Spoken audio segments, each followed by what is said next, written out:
c'est Noach est sorti de la Teva. Qu'est-ce qu'il a fait? Vous le savez, au lieu de planter du blé, il a planté une vigne.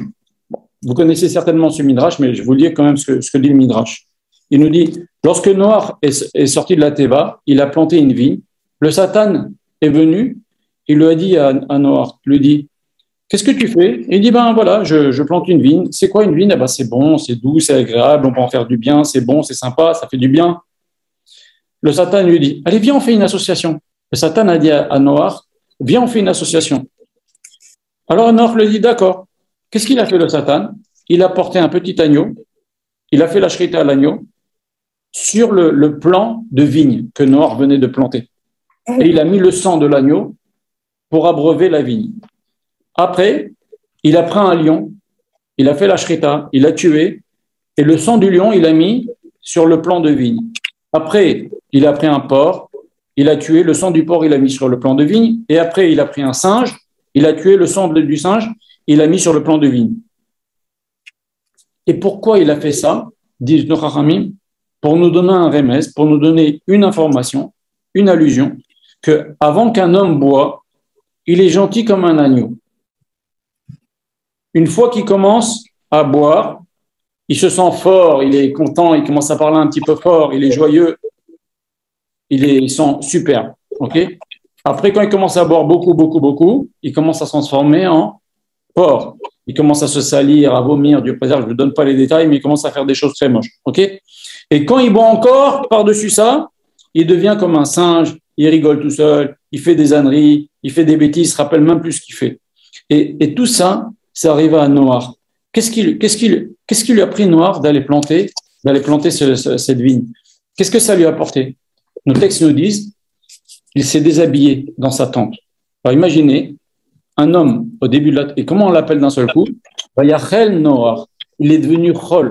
Au début de la paracha, il l'appelle Noach Ish Tzadik Bedorotav.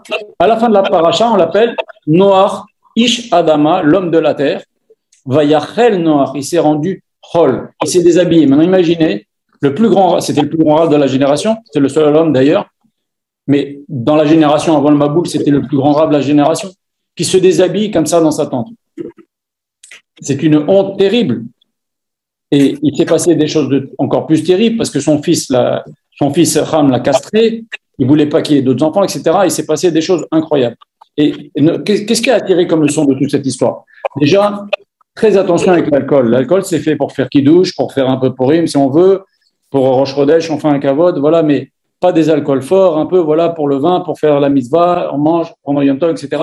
Mais pas pour se bourrer ou se faire n'importe quoi. Regardez ce que ça donne après. Et l'histoire prouve que ce que nous dit ce Midrash, c'est ce qu'on voit. On voit quand quelqu'un il boit, et ben, il devient exactement comme nous dit le Midrash. Et maintenant, Noach, il a eu la force de résister pendant 600 ans, okay, avant qu'il meure, à une atmosphère terrible de débauche, de vol, ok, au point qu'Akash Baruch Hu, il a décidé de détruire le monde. Et voilà que Noach, maintenant, il tombe dans ce piège-là. Alors, c'est vrai, il était déprimé quand il est sorti, etc., mais c'est quand même une honte terrible. Donc maintenant, Noach, il a trouvé bon de boire du vin, alors que le Chacham nous dit, s'il avait planté du blé, il y aurait une bracha dans la terre extraordinaire. Alors, qu'est-ce qu'il a été? Écouter le Yetzer Hara, alors qu'il n'a pas écouté pendant 600 ans, dans un environnement terrible, il a résisté. Il a été appelé tzaddik dans sa génération. Et voilà que maintenant, il se fait avoir un truc pareil. Ça nous apprend quoi? Ça nous apprend que même si tu es, Hachem, il t'appelle tzaddik comme Noach, même si tu as réussi à achever des grandes choses dans la vie, même si tu es devenu un type érudit en Torah ou quoi que ce soit, il ne faut pas baisser la garde. Parce que le Yetzer Hara, il est plus vieux et plus rusé que nous. Comme dit un Rishon, toi tu dors, mais le Yetzer Hara, il ne dort pas. D'ailleurs, nos Chachamim nous disent qu'un Alta Amin Batzmer Adiod Moter, dit le Pirkei Avot, c'est-à-dire, n'aie pas confiance en toi jusqu'au jour de ta mort. Il y a un Kohen Gadol qui, pendant des années, il a réussi à rentrer et sortir dans le Kodesh Kodashim, le Saint des Saints, le jour de Kippour. Vous savez que il fallait être très très pur pour arriver à s'en sortir vivant, au point qu'il faisait une fête le lendemain de Kippour, ça s'appelait Siprat Kohen, parce qu'il avait réussi à sortir vivant du Saint des Saints. Il était âgé, il était honoreux, il a fait Kohen Gadol pendant des dizaines d'années, et à la fin, il a tout laissé tomber pour aller avec des femmes, alors qu'il était vieux, etc. Vous comprenez? Pareil, le maître de Rabbi Meir, Elisha ben Abouya, imaginez le maître de Rabbi Meir Balanes. Il a tout laissé tomber pour aller avec des femmes. Combien il y a d'histoires comme ça? C'est-à-dire, c'est pas parce qu'on est quelqu'un qui a réussi des choses dans sa vie, est devenu un grand Talmid Chacham, est devenu un Kohen Gadol pendant des années, etc. Il a eu les honneurs, il a eu la Torah, il a tout ce que vous voulez. Le Yetzer Hara, il faut être attentif. Il faut faire attention parce qu'il est très, très, très rusé. Et plus tu es grand, et plus il est rusé. Et d'ailleurs, il fait un parti intrinsèque de l'homme. Si vous voyez dans la Torah, hier, on a dit, Hachem, il a créé l'homme, il y a marqué 2 Yud. Et nos Chachamim nous disent, c'est les 2 Yud du Yetzer Hara.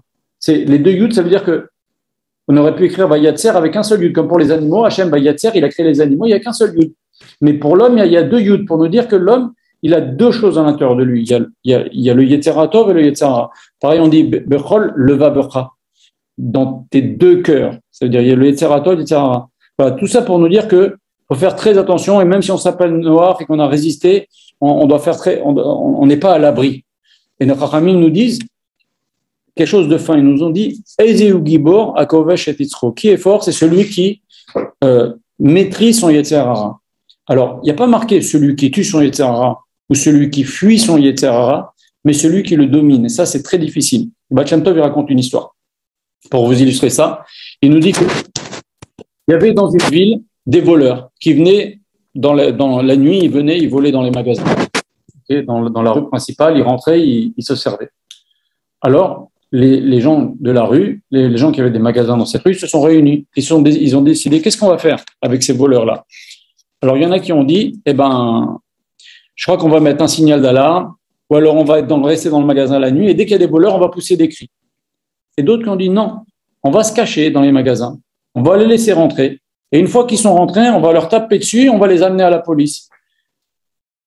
Et si on y arrive, une fois qu'ils sont sortis de la police et de prison, on les fera travailler pour nous. Il dit, c'est exactement la même chose. Quand on fait fuir le voleur en criant, il va revenir. Tu t'es pas débarrassé de lui, tu l'as fait peur, tu as fui le Yetzer Hara, tu as voulu t'en écarter, c'est bien, mais il va revenir. Tandis que comme nous disent les Chachamim, celui qui arrive à le maîtriser et le mettre au service d'Hachem, alors on peut pas toujours le mettre au service d'Hachem, mais pour certaines choses on le met au service d'Hachem, il arrive à s'en sortir, et c'est ça la personne qui est vraiment forte. Voilà.